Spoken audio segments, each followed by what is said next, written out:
G'day everyone, Steph here from the TAB. Didn't go so good last week, 4 out of 7. I like to get 5 or 6, but it was pretty tough.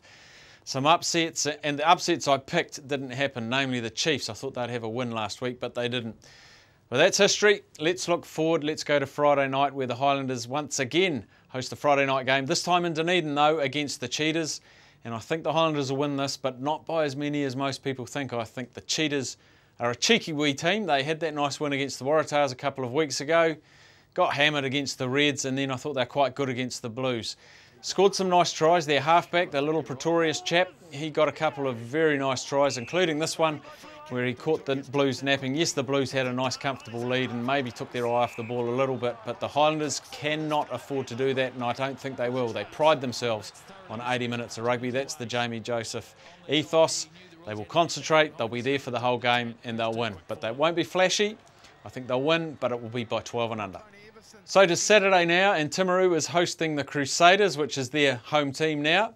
Always has been, but they're going to Timaru because that's where the ground is. They're hosting the Bulls, who had a wonderful match, a wonderful win against the Hurricanes in Napier last week. Scored some good tries, including this one to Francois Hogard. It came after a number of phase plays. Dotting down there, Olivier had beaten Manonu on the outside. I think the Crusaders' defence is probably a bit better than where the Hurricanes' defence is at the moment.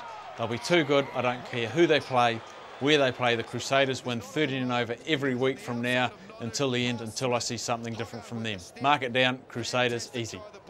The other two games on Saturday sees the Brumbies hosting the Hurricanes, both teams coming off a loss. Both teams desperate to get a win because they've got an L in their result column for far too many weeks in a row. Very hard to pick this one.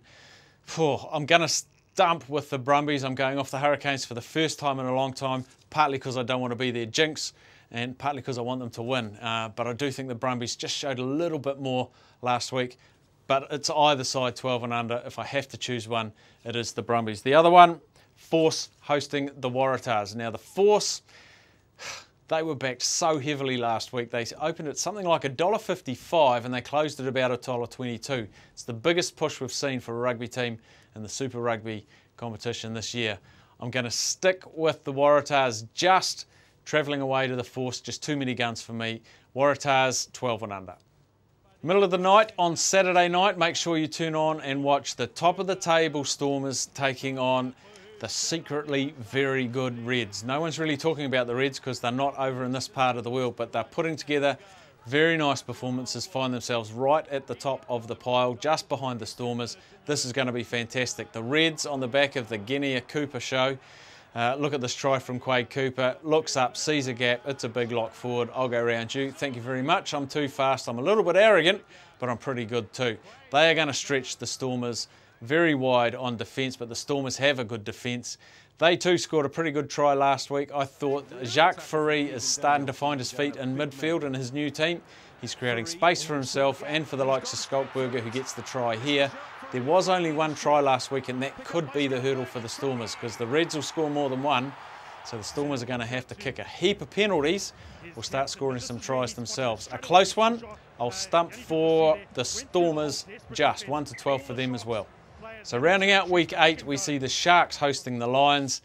Now, I was becoming a bit of a fan of the Lions in the first sort of month of this competition, but they just seem to be falling away at the moment. I think their squad depth's being tested and not passing that test. The Sharks, conversely, played a pretty good game against the Stormers. Yes, they lost, but they still showed enough to me to suggest they'll beat the Lions, and it might be time for the Sharks to turn up the wick back home in Durban. I think a 13 and over for them. I won't make them my bet of the week for the round though. That goes with surprise, surprise, the Crusaders, but I will say 13 and over. You'll get over $2 for that, more than double your money for an hour and a half's investment. Try and get that at a bank anywhere local. You won't find it. Come to us, the bank of the TAB.